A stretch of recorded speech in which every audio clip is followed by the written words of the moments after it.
এর চেয়ে শ্রেষ্ঠ মৃত্যু আর হতে পারে? ওমর ফারুক বলতেন, আল্লাহুম্মা আরযুকনা শাহাদাতান ফি সাবিলিক, ও আল্লাহ আপনি আমারে আপনার রাস্তায় শহীদ হিসেবে কবুল করেন। ওয়ারযুক মাউতি ফি হারামি রাসূলিক, পৃথিবীর কোন শহরে মরতে চাই না, বিশ্বনবীর শহর মদিনা শহরে আমার মৃত্যু কবুল করেন। ওমর ফারুক কই মরছে? কথা কম। ফজরের জামাতে ইমামতি করতে গিয়েছেন। মাওলাল মুগীরা আবু লুলু আল মাজুসি, মাওলাল মুগীরা আঘাতে অ্যাসাসিনেটেড বাই মুগীরা, স্টেবিং করেছে এখানে, তিনটা আঘাত করেছে, একটা এখানে, একটা পাজরে, একটা নাভির মধ্যে, নাভি কেটে দুই ভাগ। ওনাকে খাবার দেয়া হলো নাবিজ, দুধ মাখানো নাবিজ, ওই নাবিজের দুধ নাভি দিয়ে বের হয়ে যায়। উনি বললেন, কে মেরেছে আমাকে? বলল, অগ্নি উপাসক। শুকরিয়া করে বললেন, আল্লাহ আমারে কোনো মুসলিম মারে নাই, কোনো মুমিন মারে নাই। উনি বেহুশ ছিলেন, হুশ ফিরে সবাইরে বললেন, আসল্লান নাস, ফজরের যে নামাজটা আমার ইমামতিতে শুরু হয়েছে, এক রাকাতের পর আমাকে মারা হলো। এবার আমাকে বলো, আমার নেতৃত্বে যে নামাজটা শুরু হয়েছে, নামাজটা ঠিক মতো হয়েছে কিনা? সুবহানাল্লাহ। আমারে কে মারলো?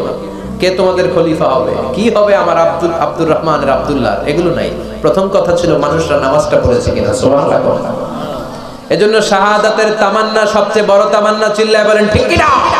সাইয়েদনা সুলাইমান আলাইহিস সালামের জামানাতে ওনার এক ওয়াজির ছিল, মন্ত্রী। ওই মন্ত্রীকে নিয়ে উনি বৈঠক করতেন। ওনার সময় উনি মালাকুল মাউতের সাথে বৈঠক করতেন। শুনতেছেন? আপনাদের মনোযোগ আছে তো? উনি বৈঠকে বসেছেন, মালাকুল মাউতও বসা, ওয়াজিরও বসা। হঠাৎ মালাকুল মাউত ওয়াজিরের দিকে বড় বড় চোখ করে তাকাচ্ছেন। বড় বড় চোখ করে তাকানোতে ওয়াজির ভয় পেয়েছে। হঠাৎ মালাকুল মাউত চলে গেল। ওয়াজির বলে, ও সুলাইমান আলাইহিস সালাম, এই যে লোকটা বড় বড় চোখ করে আমার দিকে তাকালো, এটা কে?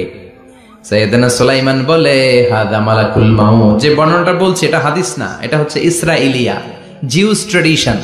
কোরআন হাদিসের সাথে কোনো দ্বন্দ্ব নাই, তাই বর্ণনা করা যাবে। বিষ্ণু বলেছেন, বাল্লিগু আন্নি ওয়ালাউ আয়া। আবার বলেছেন, ওয়া হাদ্দিসু আন বনি ইসরাঈল ওয়ালা হারাজ।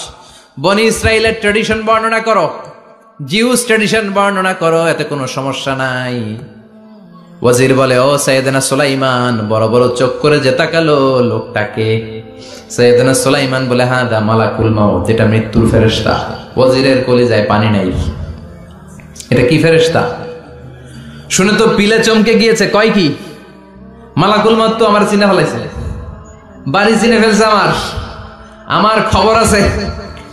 সাইয়েদনা সুলাইমান আলাইহিস সালাম জিনদেরকে দিয়ে কাজ করাতেন, মেঘমালাকে দিয়ে কাজ করাতেন, বিশাল সিংহাসন নিয়ে পৃথিবীর প্রাচ্য থেকে পাশ্চাত্যে ঘুরে বেড়াতেন।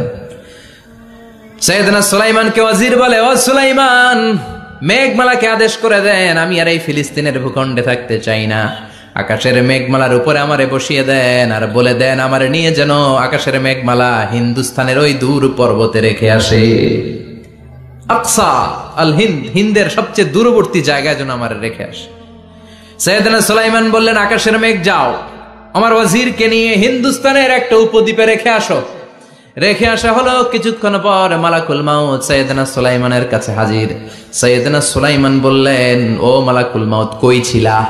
কই, একটু আগে হিন্দুস্তান থেকে আপনার ওয়াজিরের রূহ কবজ করে আসছি।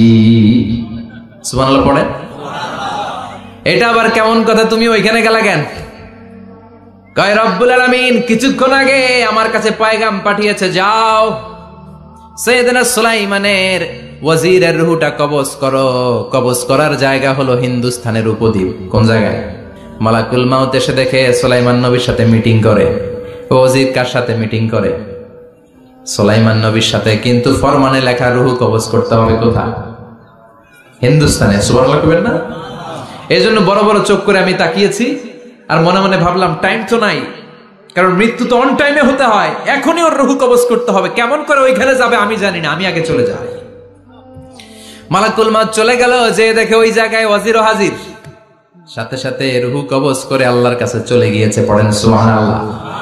এজন্য আল্লাহ বললেন, মালাকুল মাউত আমি নির্ধারণ করে দিয়েছি, পৃথিবীর প্রতিটি মানুষ মালাকুল মাউতকে দেখবে, চাক্ষুষ দেখবে, ভালো হলেও দেখবে, খারাপ হলেও দেখবে। কার কথা?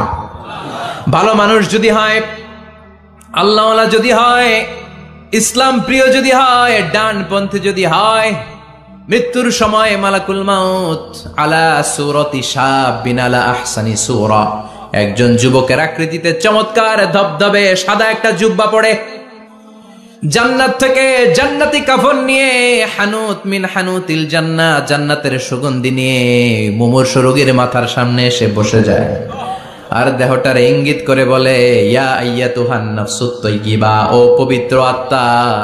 আরেক বর্ণনায় এসেছে ইয়া আইয়াতুহান নাফসুল মুতমাইন্নাহ, ও প্রশান্ত আত্মা, উখরুজি ইলা মাগফিরাতিম মিনাল্লাহ, আল্লাহর ক্ষমার দিকে বের হয়ে আসো।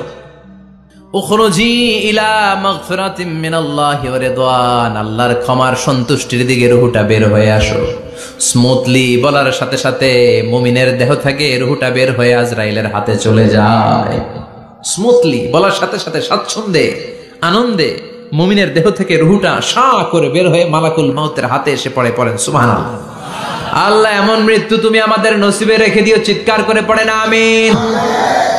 আর যারা ইসলাম মানে নাই, আর যারা কোরআন মানে নাই, আর যারা দিন কায়েমের আন্দোলন করে নাই, দিনকে ভালোবাসে নাই, বাম আর রামপন্থী ছিল, নাস্তিক ছিল, ইসলাম বিরোধী ছিল, তাদের কাছেও মালাকুল মাউত আসে কি আসে না? চিল্লায় বলেন আসে কি আসে না? তাদের কাছেও আসে, কিন্তু আলা সূরাতি আকবাহি রাজুল, একজনের চেহারা যত ভয়ঙ্কর হতে পারে, যত নিকৃষ্ট হতে পারে, এরকম ভয়ঙ্করতম নিকৃষ্ট দুর্গন্ধওয়ালা একটা চেহারা নিয়ে আসে। রিজলাহু ফিল আরদ, পা থাকে জমিনে, রাসুহু ফিস সামা, হাদিসের বর্ণনা, পা দুইটা জমিনে, মাথা আকাশে। এসে ধমক দিয়ে জালিমের মাথার সামনে এসে বলে, ইয়া আইয়াতুহান নাফসুল খাবিসা, হে পাপাত্তা, হে অপবিত্র আত্মা, উখরুজি ইলা সাখাতিল্লাহি ওয়া গাদাবিহি, আল্লাহর রাগের দিকে, আল্লাহর অসন্তুষ্টির দিকে বের হয়ে আয়। মালাকুল মাউতের এই অর্ডার পাওয়ার সাথে সাথে রূহটা কিন্তু বের হয় না। মুমিনের রূহকে ডাক দিলে যেমনি স্মুথলি বের হয়, কাফিরের রূহ এভাবে বের হয় নাকি? কথা বলেন। রূহটা ডানে যায়, ফাতাতাফাররাক, একবার রূহটা ডানে যায়, আবার রূহটা বায়ে যায়, আবার সামনে যায়, পায়ে যায়, হাতের মধ্যে ঢুকে ডানে বায়ে যায়। মালাকুল মাউত আবার ধমক দিয়ে বলে, ইয়া আইয়াতুহান নাফসুল খাবিসা, পাপাত্তা, বের হয়ে আয়। রূহটা আবার ডানে যায়, বায়ে যায়, সামনে যায়, পেছনে যায়। এবার ঘপাস করে মালাকুল মাউত রূহকে ধরে টান মারে। সারা দেহটা থেকে প্রাণ রস সিক্ত করতে করতে দেহ থেকে রূহটাকে টেনে হিচড়ে বের করে আনে। আর মুমূর্ষু রোগীটা চিৎকার মারতে থাকে, পড়েন না আউযু বিল্লাহ। একটা জীবন্ত ছাগলের চামড়াগুলো জবাই না দিয়ে কেউ যদি টেনে টেনে বের করে, ছাগল জবাই হয় নাই কিন্তু চামড়া এক পাশ থেকে টেনে টেনে টেনে হিচড়ে আপনি গা থেকে বের করলে যত কষ্ট হয়, এর চেয়েও বেশি কষ্ট দিয়ে মালাকুল মাউত বামপন্থী আর কাফেরদের রূহটা দেহ থেকে বের করে আনে। পড়েন না আউযু বিল্লাহ। আমাদের রূহটা যেন আল্লাহ মুমিনদের রূহ আপনি যেভাবে কবজ করান, ওইভাবে যেন আমাদের রূহটা বের হয়ে আসে। আরো জোরে পড়েন আমিন। এজন্য আল্লাহ বললেন, বাল তুসিরুনাল হায়াতাদ দুনিয়া ওয়াল আখিরাতু খায়রুন ওয়া আবকা। পাগলের মতো মোহাচ্ছন্ন হয়ে এই দুনিয়াটার পেছনে ছুটে বেড়াও, এই দুনিয়া আসল নয়, আখিরাত হলো আসল। চিল্লায় বলেন ঠিক কিনা? অস্থির, আমরা ব্যস্ত দুনিয়ার লোভে আর মোহে পড়ে আমাদেরকে যে মরতে হবে, চলে যেতে হবে, এটা ভাবার সময় আমাদের নাই। চিল্লাই কোন ঠিক কিনা? এজন্য বলা হয় মুতু ক্বাবলান তামুতু, মরার আগে একবার মরো। হাসিবু ক্বাবলান তুহাসাবু আলাইক, তোমার হিসাব কিয়ামতের দিন করার আগে তুমি তোমার হিসাব করো। জীবনে কি কি পাপ করেছি আমি জানি, আমার চেয়ে ভালো কেউ জানে না। চিল্লায় বলেন ঠিক কিনা? কি কি অন্যায় করেছি আমার হৃদয়ের মধ্যে কথাগুলো আছে না নাই? পৃথিবীর কেউ না জানলেও আমি জানি কি জানি না। এজন্য হাসিবু ক্বাবলান তুহাসাবু আলাইক, তোমার হিসাব বসার আগে নিজে হিসাব করো কি কি করলা। আসল মরণের দিন শটান হয়ে তো শুয়ে পড়ো ভাই, মরার আগে আরেকবার মরো। মরার আগে আরেকবার কি করবেন? কথা বলেন। মরার আগে কি করতে হবে? হঠাৎ একদিন বিছানায় শটান হয়ে শুয়ে যান, চক্ষুটা বন্ধ করেন, ভাবেন মরে গিয়েছেন, এই তো মালাকুল মাউত চলে এসে রূহটা নিয়ে গেল। আত্মীয় স্বজন চিৎকার চেঁচামেচি শুরু করে দিল, কান্নার রোল পড়ে গেল চারদিকে। মাইকের মধ্য দিয়ে, মসজিদের মাইকে অ্যানাউন্স হয়, অমুক এলাকার নিবাসী অমুক ভাই আমাদের মধ্যে দুনিয়ায় নাই, তার জানাজা হবে এশার নামাজের পর, সবাই এসে রুহের মাগফিরাত করেন। সবাই আপনারে দেখতে আসবে, কেঁদে কেঁদে লোকজন আপনারে কবর দিতে আসবে। চিল্লায় বলেন ঠিক কি না? কেঁদে কেঁদে সবাই আসবে, দেখার জন্য আসবে। ছেলেগুলো কাঁদবে, স্ত্রী কাঁদবে, বাবা মা কাঁদবে, বন্ধু বান্ধব কাঁদবে, আর ঘরের মধ্যে রাখা হবে না। এবার আপনাকে গোসল দেওয়ার পালা। চক্ষু বন্ধ করে চিন্তার দরকার আছে না নাই? কথা বলেন, একটু চোখটা বন্ধ করে ভাবেন। আপনাকে গোসল দেয়া হবে, জামাগুলো খোলা হবে। এত টাকা দিয়ে যে দামি গোসলখানা টাইলস লাগিয়ে ঘরে বানালেন, আপনার শেষ গোসলটা কি ওই দামি গোসলখানায় হবে? লাশ যেখানে ধোয়া হয় ওই জায়গায় ধোয়া হবে। আপনাকে কাফন পরানো হবে। আপনার কলিজার টুকরা ছোট বাচ্চাটারে বলা হবে, আব্বু দেখে যাও তোমার বাবারে শেষবারের মতো দেখো। আপনার বাবা মা শেষবারের মতো একটা নজর দিয়ে আপনার চেহারাটা দেখে নিবে। বন্ধু বান্ধবরা শেষবারের মতো একবার আপনারে দেখে নিবে। জানাজার জায়গায় নেওয়া হবে। হবে না এই ঘটনাটা আমাদের? হ্যাঁ, হবে কি না? হাজার হাজার মানুষ শেষ বিদায় দেওয়ার জন্য আসবে। 4টা তাকবীর দিয়ে ইমাম নামাজ শুরু করবে। আল্লাহু আকবার, আল্লাহু আকবার, আল্লাহু আকবার, আল্লাহু আকবার বলে নামাজ শুরু করবে। নামাজ শেষ, এবার পালকিতে করে কবরে যাওয়ার পালা। যেতেই হবে, যেতেই হবে। পালকিতে করে লোকজন নিতে শুরু করবে। কবরস্থানের ওই জায়গায় যেখানে মানুষ বছরে মানুষ না মরলে যায় না, ওই গহীন নিঝুম কবরস্থানে ঢুকানো হবে। পালঙ্ক থেকে নামিয়ে আপনার জন্য করে রাখা আগ থেকে কবরটার মধ্যে শুইয়ে দেয়া হবে। উপরে বাঁশ দিয়ে ছাউনি, শেষবারের মতো সবাই দেখে বাঁশের ছাউনির উপরে মাটি চাপা দিবে। ঠিক কিনা? চলে যাবে সবাই, কেউ নাই, অন্ধকার, শুধু অন্ধকার। এই অন্ধকার যেন শেষ হতে চায় না। এই ঘটনা ঘটবে না আমাদের? কথা বলেন, ঘটবে কিনা? এজন্য মরার আগে এগুলো চিন্তার দরকার আছে না নাই? মরার আগে আরেকবার মরার দরকার আছে না নাই?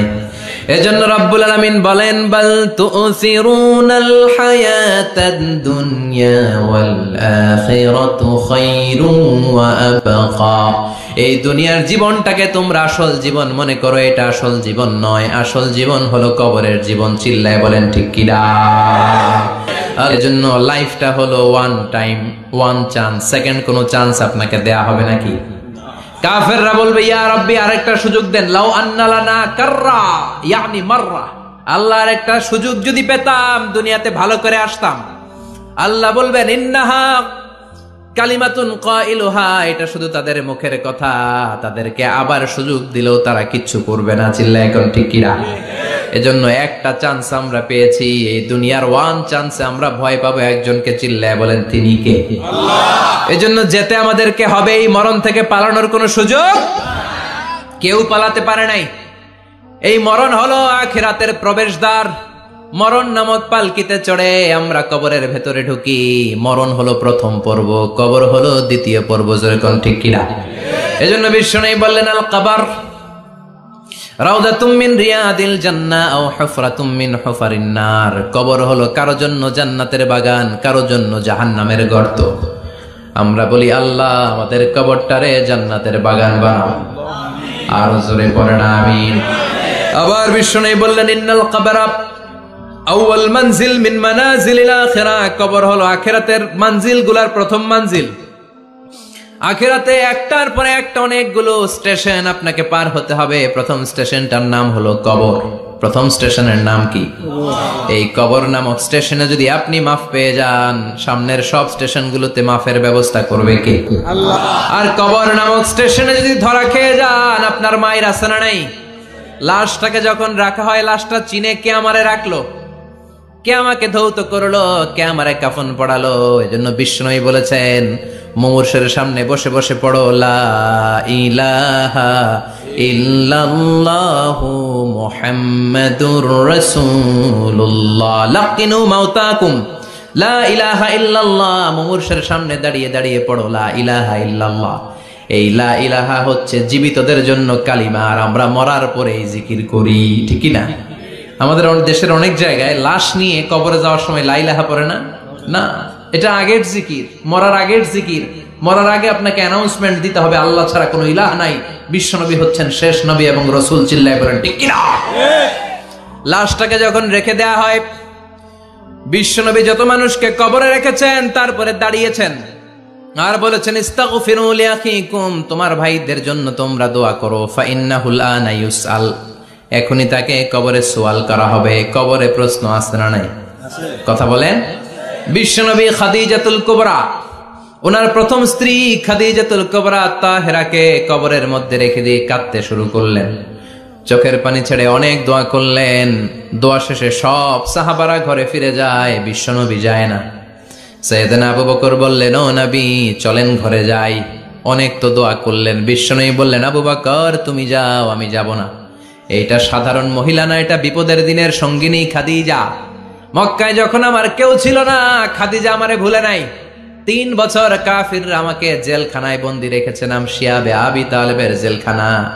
আমার স্ত্রী ওই জেলখানার জীবনেও আমারে ছাড়ে নাই, আমার সাথে 3 বছর খাদিজাও জেল খেটেছে। এই একটাই মহিলা, যেই মহিলাকে আল্লাহ আরশের উপর থেকে সালাম দিয়েছে, মহিলাটার নাম খাদিজা। আল্লাহু আকবার। আমার সব সন্তান আল্লাহ খাদিজার পেট থেকে দিয়েছে।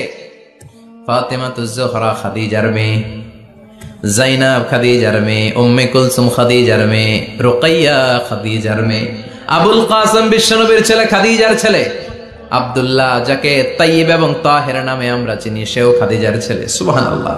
ও আবু বকর, আমার এই কলিজার টুকরা প্রিয়তমা খাদিজারে রেখে দিয়ে কেমনে বাসায় যায়? তুমি যাও, আমি দাঁড়িয়ে থাকবো। এখনই মুনকার নাকির এসে খাদিজারে প্রশ্ন করবে, আমি দেখবো খাদিজা উত্তর দিতে পারে কিনা। আর প্রশ্নের উত্তর যদি ভুল করে ফেলে, কবরের উপর থেকে আমি নিজে প্রশ্নের উত্তর দিয়ে দেব। এজন্য কবরের আযাব থেকে বিশ্বনবী পানাহ চেয়েছেন। বিশ্বনবী বলেছেন, আল্লাহুম্মা ইন্না নাউযু বিকা মিন আযাবিল কবর। ও আল্লাহ, কবরের আযাব থেকে তুমি আমাদেরকে বাঁচাও। পড়েন আমিন। কবরে মুমিনদেরকে 4টা প্রশ্ন করা হবে, কাফিরদেরকে 3টা প্রশ্ন। চিৎকার করে বলেন, মুমিনের প্রশ্ন কয়টা? আর জোরে বলেন। প্রথম প্রশ্ন, মার রব্বুক, তোর রবের নাম কি? আমরা কি বলবো? আল্লাহ আমারে রব, এই রবি আমার সব, দমে দমে তনু মনে তারি অনুভব। আল্লাহ আমারে রব, এই রবি আমার সব। পড়েন আমিন। দ্বিতীয় প্রশ্ন, আমার দিন, উত্তর দিনের নাম কি? ধর্মের নাম কি? তৃতীয় প্রশ্ন, মান হাযার রাজুল, এই লোকটাকে কে? আমরা বলবো মুহাম্মদ সাল্লাল্লাহু। 3টা প্রশ্নের উত্তর যখন আপনি কবরে করে দিতে পারবেন, অতিরিক্ত একটা প্রশ্ন, ওয়ামা ইলমুক, এই যে 3টা প্রশ্নের উত্তর পাল্লা, কেমন করে উত্তর জানলা? কোত্থেকে শিখেছো? নকল করে আনছো কাফনের কাপড়ে? পরীক্ষার হলে নকল আছে না নাই? হাতে নকল আছে না?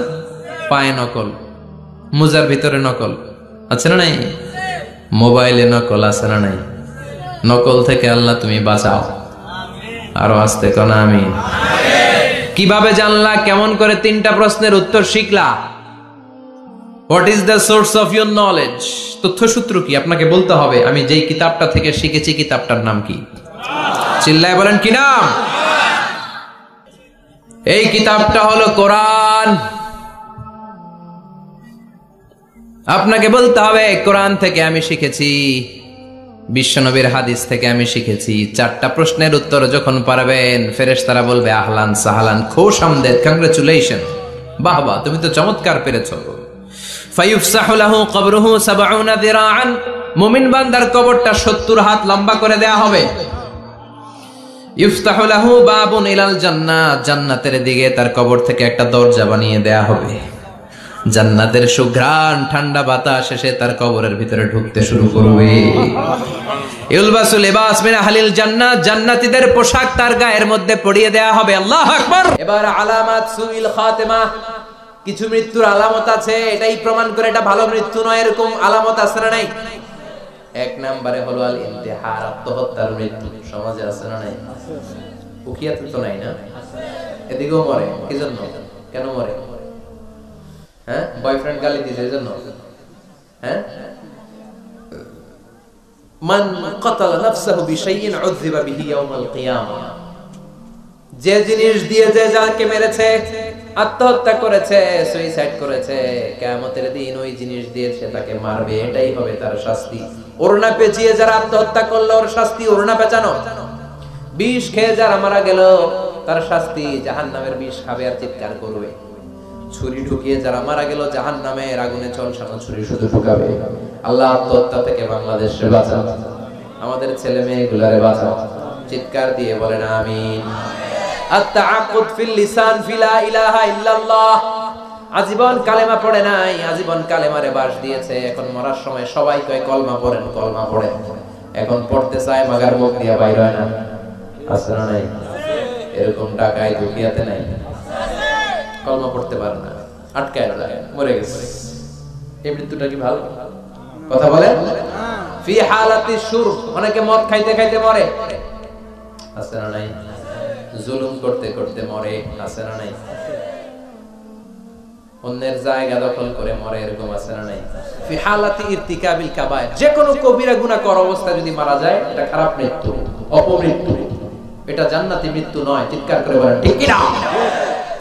এরপর ফি সাখাতিল ওয়ালিদাইন, বিশ্বনবী বললেন কোন ছেলে যদি মারা যায় এমন অবস্থায় মা বাবা তার উপর রাগান্বিত, এটা ভালো মৃত্যু? কথা বলেন। গোটা পৃথিবীর বুকে মায়ের চেয়ে আপন কেউ আছে নাকি? এই মায়ের মনে কষ্ট দিয়ে ওই অবস্থায় যদি মারা যায় এই মৃত্যুটা অনেক খারাপ। চিল্লায় বলেন ঠিক কিনা? এজন্য মায়ের সাথে খারাপ আচরণ করবেন নাকি? কথা বলেন।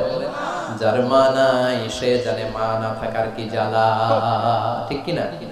যখন রাত্রি নিঝুম এই চোখে ঘুম, একলা শুধু ঘরে তোমায় মনে পড়ে মাগো, তোমায় মনে পড়ে। যখন রাত্রি নিঝুম এই চোখে ঘুম, একলা শুধু ঘরে তোমায় মনে পড়ে মাগো, তোমায় মনে পড়ে। এজন্য মায়ের দোয়া সবচেয়ে বড় দোয়া। মা রেগে আছে, মা বদদোয়া দিয়েছে, বাবা বদদোয়া দিয়েছে, বাবা আপনার উপর অসন্তুষ্ট, ওই অবস্থায় ছেলে মরলে এটা কি ভালো মৃত্যু? এরপরে স্বামী যদি নাখোশ থাকে স্ত্রীর উপর, স্বামী যদি স্ত্রীর উপর রেগে থাকে, অসন্তুষ্ট থাকে, ওই অবস্থায় স্ত্রী যদি মারা যায় এটাও খারাপ মৃত্যু। চিল্লায় বলেন এটাও খারাপ। এরপরে লাউ ফারিহাল মুসলিমুনা বিমাউতি, কোন লোক মারা গেলে যদি এলাকার মুসলমানরা খুশি হয় এটা কি ভালো মৃত্যু নাকি? কোন লোক মারা গেলে এলাকার মুসলমানরা যদি আল্লাহর শুকরিয়া করে এটা কি ভালো মৃত্যু নাকি? আমরা কি ভালো মৃত্যু চাই নাকি খারাপ? আমরা শাহাদাতি মৃত্যু চাই, ঈমানের মৃত্যু চাই, পড়েন আমিন। এজন্য রব্বুল আলামিন বলেন বাল তুসিরুনাল হায়াতাদ দুনিয়া ওয়াল আখিরাতু খায়রুন ওয়া আবকা। ক্ষণস্থায়ী দুনিয়াটাকে তোমরা বড় মনে করো, এটা বড় না, বড় হলো আখিরাতের জীবন। এজন্য আখিরাতের জীবনের জন্য প্রস্তুতি দরকার, আছে না নাই? মরণ হচ্ছে সবচেয়ে বড় প্রস্তুতি, মরণের চিন্তা। মান কানা ওয়াইদান ফাল মাউতু ইয়াকফি, যে নিজেকে সোজা করতে চায় মৃত্যুর চিন্তাই তার জন্য যথেষ্ট।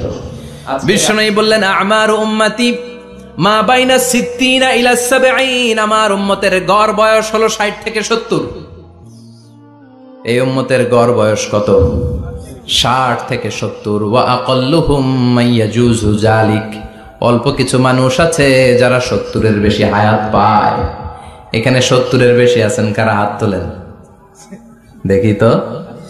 কয়জন? একজন, দুইজন, তিনজন। মাশাআল্লাহ, আল্লাহ আরো হায়াত দেখ, আল্লাহ এদেরকে আরো হায়াত দারাজ করুক। চিল্লায় বলেন আমিন। তার মানে আমার উম্মতি মা বাইনা 60 ইলা 70। বিশ্বনবী বললেন এই উম্মতের গড় বয়স 60 থেকে 70, আর 70-এর বেশি হায়াত পাবে। ওয়া আকাল্লুহুম মাইয়াজুজু যালিক, 70-এর বেশি পাবে হাতে গোনা, গুনে বের করে ফেলা যায়, একজন, দুইজন, তিনজন, বাকি সব 60-এর আগে নাই। ঠুস চিল্লা এখন ঠিক কিনা? বাংলাদেশের গড় হায়াত কত মানুষের? 60। বিশ্বনবীর কথার সাথে মিলে গেছে। চিল্লায় পড়েন সুবহানাল্লাহ। এই জন্য বিশ্বনবী বলেন, এই যে মুরব্বীদের দাড়ি পাকে, এই যে রাস্তায় অ্যাক্সিডেন্ট হয়, এই যে ক্যান্সারে আক্রান্ত হয়ে লোকজন মারা যায়, তার উপরেও কি টনক নড়ে না? এরপরেও কি বিবেকে ধরে না যে তোমাকে চলে যেতে হবে? আকসিরু যিকরা হাযিমিল লাযযাত, জীবনের সব স্বাদকে পানসা করে দেয় ওই মরণকে স্মরণ করো। মরণকে স্মরণ করলে জাহান্নাম বরণ করা লাগে না। চিল্লায় বলেন ঠিক কিনা? আবার আল্লাহ বললেন, গোলাম, স্পেশাল একজন ফেরেশতা আমি মরণের জন্য সিলেক্ট করলাম, নাম মালাকুল মাউত। তাকে আমরা আজরাইল বলে চিনি। এই মালাকুল মাউত তার বাহিনী নিয়ে নির্ধারিত টাইমে গোটা বিশ্বের সব মানুষের রুহ কবজ করে। অন টাইম নাকি দেরি করে? মালাকুল মাউত আগেও আসে না, পরেও আসে না। সুবহানাল্লাহ পড়েন। কেউ যদি খবর নিয়ে আসে, শুনেই বিশ্বাস করো না, আগে যাচাই করো, আগে চেক করো, তারপরে বিশ্বাস করবা, ঠিক কিনা? তাহলে এখন থেকে একটা কিছু শুনলে বিশ্বাস করবেন। একজন এসে বলল, ভাইজান, আপনার মেয়েরা দেখলাম আরেক ছেলের সাথে বাজারে ঘোরাফেরা করে, ওই রমনার বটমূলে দেখলাম আপনার মেয়ে আরেক ছেলের নিয়ে পষ্টি নষ্টি করে। লোকের কথা বিশ্বাস করে বাসায় যে মেয়ের চুলের মধ্যে ধরে মাইর, আইজো মার কাইলো মাইর। এরকম হইতে পারে না? হয়তো ওই লোক আপনার মেয়ের মতো দেখতে আরেক মেয়েকে দেখছিল। এরকম হয় কিনা সমাজে? একজন এসে বললো, ভাই, আপনি এখানে ভাবিরে তো দেখলাম ওই জায়গায় আরেক লোকের সাথে ঘোরাফেরা করতেছে, খবর রাখেন না বাসা? আপনি রেগে মেগে, ঘটনা কি? আমার খেয়ে আমার পরে আরেকজনের সাথে, যে এই বাড়িতে যে মায়ের, কোনো কথা নেই। দেখবেন যে ছোট্ট মারামারি থেকে এই ঘটনা অনেক সময় বিচ্ছেদ বা ডিভোর্স পর্যন্ত গড়ায়, ঠিক কিনা? ওই যে শোনা কথায় কান দিচ্ছেন, ফাতাবাইয়ুন, আপনি চেক করেন নাই। হয়তো আপনার স্ত্রীর মতো দেখতে বা আপনার স্ত্রী যে জামা পরে, যে পোশাক পরে, এরকম পোশাক পরে আরেক নারীকে দেখছে, আপনার বউ না এটা। আপনার মেয়ের ব্যাপারে যে তথ্য দিয়েছে এটা সঠিক নয়, সে আপনার মেয়ের মতো আরেকটা মেয়েকে দেখেছে, এসে আপনার কাছে বলে দিছে, আপনি বিশ্বাস করছেন। ভেজাল আছে না নাই? এই ভেজালগুলোকে থামানোর জন্য কোরআনে এই বিধানগুলো নাজিল করেছে কে? তাহলে ফরিদপুরের ভাইয়েরা, 3 নাম্বার গাইডলাইন সমাজটাকে সুন্দর রাখার, তথ্য একটা শুনলেই বিশ্বাস করবেন না। সিলে কান নিয়ে গেছে, শুনলেই সিলের পিছনে দৌড়, নাকি? কি করবেন? আগে কানে হাত দিয়ে একটু দেখবো কান দুইটা আছে না নাই, তারপরে চিলের পিছনে দৌড়াবো। তাহলে এখন থেকে আমরা তথ্য একটা শুনলে বিশ্বাস করব। তাহলে কি করবেন? বলতে হবে কি করবেন? যাচাই বাছাই, জাস্টিফিকেশন অফ দ্য নিউজ। কোন নিউজ জাস্টিফিকেশন ছাড়া আমরা প্রচার করব, বিশ্বাস করব, শেয়ার করব না। 4 নম্বরে আল্লাহ বললেন, ইয়া আইয়ুহাল্লাযীনা আমানু লা ইয়াসখার কওমুম মিন কওম। ওহে আমার ঈমানদার বান্দারা, শোনো শোনো, খবরদার কখনো কোনো মুমিন বান্দারে ঠাট্টা করো না, অবজ্ঞা করো না, ঠাট্টা করো না। তার মনে কষ্ট হয় এমন কোন কথা তারে বলো না। নেভার স্কপ অফ এনিবডি, কাউকে নিয়ে ঠাট্টা করবেন না। তার দেহ নিয়ে, তার আকৃতি নিয়ে, তার বংশ নিয়ে। এক লোকের বাবা ছিল চোর, কিন্তু তার ছেলে অনেক ভালো। আপনি কি তারা বলতে পারবেন তুই চোরের ঘরের চোর? বলতে পারবেন? চুরি করছে বাবা, ওর কি দোষ? কথা বলেন। এগুলো কবিরা গুনাহ। আওয়াজ করে বলেন তো কি গুনাহ? তো এই যে আমাদের এক এক ধরনের আকৃতি, এটা কি আমি বানাইছি? আপনি বানাইছেন? দিছে কে? এজন্য কারো দেহের গঠন নিয়ে যদি আপনি অবজ্ঞা করেন, এটা প্রক্ষান্তরে আপনি স্রষ্টাকে নিয়ে অবজ্ঞা করলেন। কারো দেহের আকৃতি নিয়ে যদি আপনি তুচ্ছ করেন, তাকে তুচ্ছ করেননি, আমার রবকে আপনি তুচ্ছ করেছেন। চিল্লায় বলেন ঠিক কিনা? খবরদার, তুই কালু, তুই লম্বু, তুই মোটু, তুই কানা, তুই রোহিঙ্গা, আছে না নাই? ইদানিং ইদানিং এটা খুব চলে। এই রোহিঙ্গা নামটা আছে না? ফরিদপুরে এগুলো ঢুকে নাই না? আমাদের ওইদিকে দেখি কি অবস্থা, কারোর সাথে কেউ লাগলে তুই রোহিঙ্গা। কি আশ্চর্য, এই গালি কবে আসলো? হ্যাঁ, অনেক ধরনের গালি। ঢাকায় আরেকটা চলে ফইন নির্বুত, কি বলে?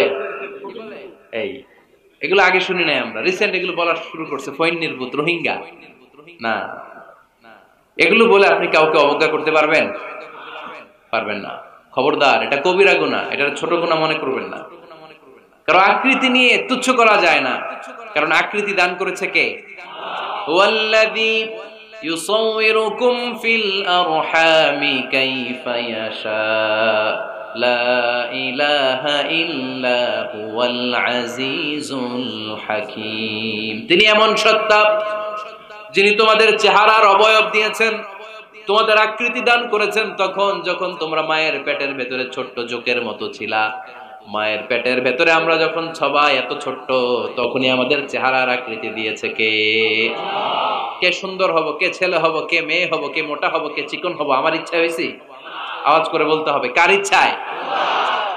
প্রত্যেককে যদি আল্লাহ প্রত্যেকের নিজের চেহারা ডিজাইন করতে দিতেন, আল্লাহ যদি বলতেন তোমার চেহারাটা কেমন হবে তুমি ডিজাইন করো, তাহলে আপনি আপনারা কেমন বানাতেন? হ্যাঁ বলেন, ফরিদপুরের ভাইরা বলেন, সুন্দর করে বানাতেন তাই না? সবচাইতে স্মার্ট, সবচেয়ে সুন্দর করে আমি আমার চেহারাটা বানাতাম যদি আমাকে ডিজাইন করার সুযোগ দেওয়া হতো। কিন্তু এই সুযোগ তো আল্লাহ দেন নাই। ডিজাইন স্বয়ং করে দিয়েছেন কে? কোন নারীকে যদি আল্লাহ বলতে এই নারীরা তোমাদের চেহারা কার কেমন লাগবে তোমরা বানাও, প্রত্যেক নারী কি করতো? বিশ্ব সুন্দরী করে নিজেকে বানাতো। খুদ ধরার মতো কোনো জায়গা সে নিজের জন্য রাখতো না, ঠিক কিনা? কিন্তু এটা আল্লাহ দেন নাই। এই আকৃতিটা আমাদেরকে সরাসরি দান করেছেন কে? খবরদার, আমাদের অনেকে বিকলাঙ্গ, আমাদের অনেকের হাত ছোট, পা বড়, দেখতে মোটা, কেউ চিকন কেউ কালো। খবরদার, কারো আকৃতি নিয়ে কখনো কোন অবজ্ঞার সুরে, ঠাট্টার সুরে কোনো কথা আমরা বলবো না। রাজি আছেন? সবাই রাজি আছেন? আল্লাহ রাসূল সাল্লাল্লাহু আলাইহি ওয়াসাল্লামের এক সাহাবী ছিল, নাম ইবনে মাসউদ রাদিয়াল্লাহু তাআলা আনহু। ওনার পায়ের নলা ছিল খুব চিকন, অস্বাভাবিক চিকন, স্বাভাবিক না। তো উনিও এটা ঢেকে রাখতেন, দেখাতেন না কাউকে। একদিন উনি খেজুর পাড়ার জন্য খেজুর গাছে উঠলেন। খেজুর গাছে ওঠার পরে নিচ থেকে সাহাবারা পায়ের চিকন নলা দেখে ফেলছে। দেখে সবাই হাসি, সবাই হেসে কুটি কুটি। বিশ্বনবী বললেন, হেসো না, খবরদার, আমার ইবনে মাসউদের পায়ের চিকন নলা দেখে হেসো না। আমার ইবনে মাসউদের এই পায়ের চিকন নলা যদি মিজানের পাল্লায় উঠিয়ে দেয়া হয়, কিয়ামতের দিন উহুদ পাহাড়ের চেয়েও ভারী হয়ে যাবে। খবরদার, আমার ইবনে মাসউদকে আমার আল্লাহ অনেক পছন্দ করে, তার পা চিকন দেখে তাকে তুচ্ছ করো না। আল্লাহর হাবিব সাল্লাল্লাহু আলাইহি ওয়াসাল্লামের 11 জন স্ত্রীর মধ্যে থেকে একজন স্ত্রী ছিলেন একজন স্থূল আকৃতির, অবিসিটি ছিল, একটু মোটা। ওনার নাম ছিল সাফিয়া রাদিয়াল্লাহু তাআলা আনহা। আম্মা জান আয়েশার সাথে একবার সাফিয়ার ঝগড়া। নবীদের বউদের মাঝে মাঝে মাঝে ঝগড়া হতো, তবে সেটা হতো মধুর ঝগড়া। সুবহানাল্লাহ পড়েন। আম্মা জান আয়েশা রাদিয়াল্লাহু তাআলা আনহার বাসায় একদিন বিশ্বনবী বসা ছিলেন, আর একজন স্ত্রী, বিশ্বনবীর আরেকজন স্ত্রী রান্না করে কিছু খাবার আম্মা জান আয়েশার ঘরে পাঠিয়েছেন। এক দাসী দিয়ে বলল, যাও এটা আয়েশার ঘরে দিয়ে আসো, কারণ নবী আয়েশার ঘরে। আম্মা জান আয়েশা রাদিয়াল্লাহু তাআলা আনহা বললেন, এগুলো কি? ওই দাসী বলে, তরকারি। কে দিছে? অমুক স্ত্রী। কেন দিয়েছে? আমি কি রান্না করতে পারি না? তোমরা রান্না তোমরা খাও। এই কথা বলে পাতিল সহ উড়ায় মারছে চেহারা। এর কারণ ওনারা মানুষ ছিলেন, মানবীয় ব্যাপারগুলো ওনাদের মধ্যেও কাজ করত। আবার এক স্ত্রী ঝোল দিয়ে রান্না করে কিছু খাবার নিয়ে এসেছে। আম্মা জান আয়েশা রেগে মেগে ওই ঝোল নিয়ে ওই স্ত্রীর গালের মধ্যে মেখে দিয়েছেন।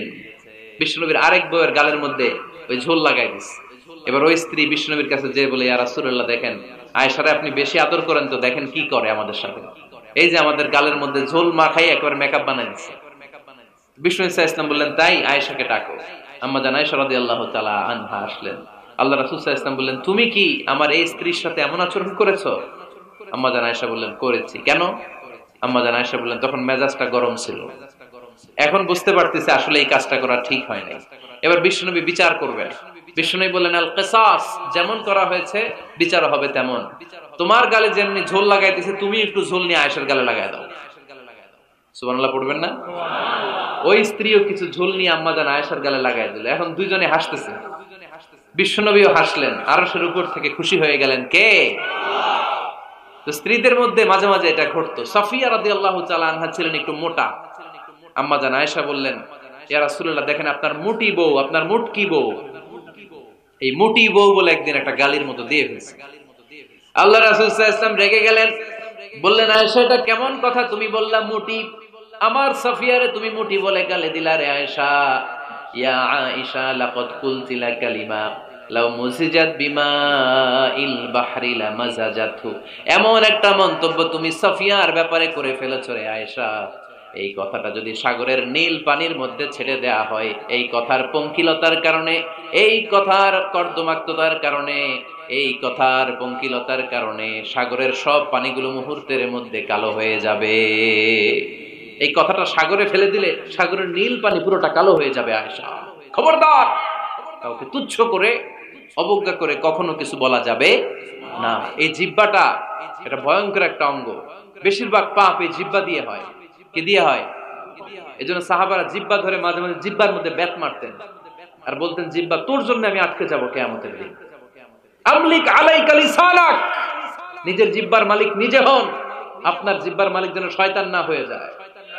জিহ্বা আপনার, শয়তানের ভাষায় আপনি কথা বলেন কেন? খবরদার, প্রতিটা কমেন্ট, প্রতিটা কথা, প্রতিটা মন্তব্য, এগুলোর ব্যাপারে কিয়ামতের দিন পাই টু পাই করে আপনার কাছে আল্লাহর সুপ্রিম কোর্টের কাঠগড়ায় দাঁড় করিয়ে আপনারা জিজ্ঞেস করবে কে? এজন্য বিশ্বনবী বলছেন, মাইয়াদমানলি মা বাইনা লিহইয়াইহি ওয়া মা বাইনা রিজলাইহি আদমান লাহুল জান্নাহ। আমার কোন উম্মত যদি দুইটা অঙ্গের গ্যারান্টি আমারে দেয়, আমি আমার উম্মতকে জান্নাতের গ্যারান্টি দেব। দুইটা অঙ্গের, একটা হলো জিহ্বা আর একটা লজ্জাস্থান। দুই চোয়ালের মাঝে যা থাকে লিজ্জা, জিহ্বা, আর দুই পায়ের মাঝখানে যা থাকে লজ্জাস্থান। এই দুইটা অঙ্গের গ্যারান্টি যদি বিশ্বনবীকে আপনি দেন যে নবী, জিহ্বা আর লজ্জাস্থান এই দুইটা অঙ্গের কোনো পাপ আমি করব না, নবী বলে আমি দুনিয়ায় তোমার জান্নাতের গ্যারান্টি দিলাম। এজন্য জিহ্বাটারে সামলান, যা মনে চায় বললেন না। খবর আছে না নাই? খবর আছে। মা ইয়ালফিযু মিন কাওলিন ইল্লা লাদাইহি রাকীবুন আতীদ। যা মুখ দিয়ে বের হয় লিখে রাখার জন্য দুইজন ফেরেশতা রেডি করে রেখেছে কে? চিল্লায় বলেন। আমরা বেঁচে থাকবো ততদিন থাকবে আমাদের কাঁধে, আমরা মরে যাবো এই ফেরেশতারা উড়াল দিবে, ঠিক কিনা? দুই কান্দে ছিল যে তোমার দুইজনা পাহারা, তোমারে একলা থইয়া পালাইছে তাহারা। তোমার আটকুঠুরি নয় দরজা বন্ধ এবার হলো রে হলো, মুখে আল্লাহ রসুল সবে বলো, ও মুখে আল্লাহ রসুল সবে বলো।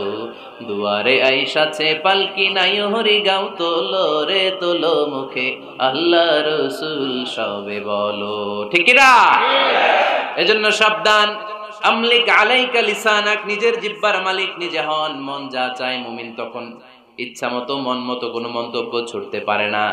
বিশ্বাসী বলে যদি নিজেকে দাবি করে, নিজের জিহ্বার মালিক নিজে থাকার দরকার আছে না নাই? তাহলে 4 নম্বরে আল্লাহ বললেন, লা ইয়াসখার কওমুন মিন কওম, কেউ কাউরে ঠাট্টা করব না আমরা, অবজ্ঞার সুরে কোনোদিন কাউরে কোনো কথা বলবো না। এরপরে 5 নম্বরে আল্লাহ বললেন, ওয়ালা তালমিজু আনফুসাকুম, খবরদার তোমরা অন্যের দোষ খোঁজো না। দোষ খুঁজবা নিজেদের, কিন্তু সমাজে আমরা অন্যের দোষ খুঁজি কি খুঁজি না? 5 নাম্বার, ওয়ালা তালমিজু আনফুসাকুম, নেভার ডিসফেম ইচ আদার, একে অপরের দোষ খোঁজো না। আমাদের সমাজে কিছু লোক আছে নিজের দোষ দেখে না, খালি অন্যের দোষ দেখে, আছে না নাই? চায়ের দোকানে বসে বসে দেখবেন বলবে, এই বাড়িতে এই সমস্যা, ওই বাড়িতে ওই সমস্যা, ওই বাড়িতে মারামারি, ওই বাড়িতে কাটাকাটি, তোর বাড়িতে কি সমস্যা ওইটা বল, তোমার বাড়িতে কি সমস্যা ওইটা বলো মিয়া। আছে না এরকম? এই হুজুর ভালো না, এই সমস্যা, ওই হুজুরও ভালো না, এই হুজুরও খারাপ, এই হুজুরের এই সমস্যা। তুমি হুজুরের কি সমস্যা? তুমি হুজুরের কি সমস্যা আগে জাতির কাছে ওইটা বলো। আগে নিজে ভালো হও, নিজে ভালো তো জগৎ ভালো। জন্য খবরদার অন্যের দোষ খুঁজবেন না, এটা খুব বাজে একটা স্বভাব, খালি অন্যের দোষ খোঁজে। যে নিজে নিজের দোষ খুঁজতে পারে, যে নিজে নিজের সমালোচনা করতে পারে, সে সবচেয়ে বুদ্ধিমান। কারণ অন্য কি করছে এই ব্যাপারে আপনারা ধরবে আল্লাহ। কথা বলেন না কেন? আল্লাহ আপনাকে ধরবে, আপনার কি সমস্যা, আপনি কি করলেন, শুধু ওই ব্যাপারেই আপনি জিজ্ঞাসিত হবেন। এজন্য আল্লাহ বললেন, তাদের উপর আমার লানত, তাদের উপর ধ্বংস, যারা প্রকাশ্যে অপ্রকাশ্যে অন্যদের দোষ খুঁজে বেড়ায়, দোষ বলে বেড়ায়, এরকম আছে না নাই? আল্লাহ লানত দিয়ে বললেন, ওয়াইলুল লিকুল্লি হুমাযাতিল লুমাযা, গোপনেও দোষ খোঁজে প্রকাশ্যেও দোষ বলে, তাদের উপর আল্লাহ লানাত। হুমাযাতিল লুমাযা, এই লুমাযা শব্দ থেকে আল্লাহ এনেছেন ওয়ালা তালমিজু আনফুসাকুম, একে অপরের দোষ খোঁজো না, নিজের দোষ খোঁজো, সেই সবচেয়ে বুদ্ধিমান। তাহলে আমরা আত্মসমালোচনা করব, কি করব? খেয়াল রাখবেন, সবচেয়ে খারাপ হচ্ছে সমালোচনা। সবচেয়ে খারাপ কি? তারপর কিছুটা ভালো যেটা, সেটা হচ্ছে আলোচনা। সেটা কি? আলোচনা। সবচেয়ে ভালো হচ্ছে আত্মসমালোচনা। সবচেয়ে ভালো কি? তাহলে 3টা বললাম। এক হচ্ছে সমালোচনা, আমরা করব না। আমরা করব আলোচনা, আর সবচেয়ে বেশি করব আত্মসমালোচনা, সেলফ ক্রিটিসিজম। রাতে ঘুমানোর আগে একটু ভাববেন কি কি ভুল করলাম, কাকে কাকে কষ্ট দিলাম, কি কি অন্যায় আজকে আমার দ্বারা হলো, কালকের দিনটা যেন আমার আজকের দিনের চেয়ে ভালো হয়। নিজের সাথে নিজের এরকম বোঝাপড়ার দরকার আছে না নাই? আমরা যেন আত্মসমালোচনা করি ফরিদপুরের ভাইয়েরা, অন্যের দোষ যেন না খুঁজি। Small people talk about people. যারা নিচু মনের মানুষ, এরা শুধু মানুষের দোষ খুঁজে বেড়ায়, মানুষ নিয়ে কথা কয়, এই মানুষের সমস্যা, এই সমস্যা। Average people talk about things and story and the incidents. যারা মাঝারি মনের মানুষ, তারা বিভিন্ন ঘটনা নিয়ে কথা বলে, বিভিন্ন বিষয় নিয়ে কথা বলে। আর গ্রেট পিপল, যারা মহামানুষ, দে টক অ্যাবাউট আইডিয়াস। তারা নতুন নতুন আইডিয়া নিয়ে কথা বলে। এই আইডিয়া সমাজে অ্যাপ্লাই করলে, ইমপ্লিমেন্ট করলে সমাজটা বদলে যাবে। এই আইডিয়া এখানে সেট করলে এখানে কল্যাণ হবে। বড় মনের মানুষরা আইডিয়া নিয়ে কথা বলে। এখন দ্য ডিসিশন ইজ ইয়োর্স, সিদ্ধান্ত আপনার। আপনি কি ছোট মনের মানুষ হবেন না বড় মনের মানুষ হবেন? অন্যরে নিয়ে আমার কোনো টেনশনের দরকার নেই। আমি জান্নাতি না জাহান্নামী, এই টেনশনে তো ঘুম আসে না আমার। আমার কি অবস্থা হবে আমি জানি না, আমি আরেকজনের দোষ খুঁজি।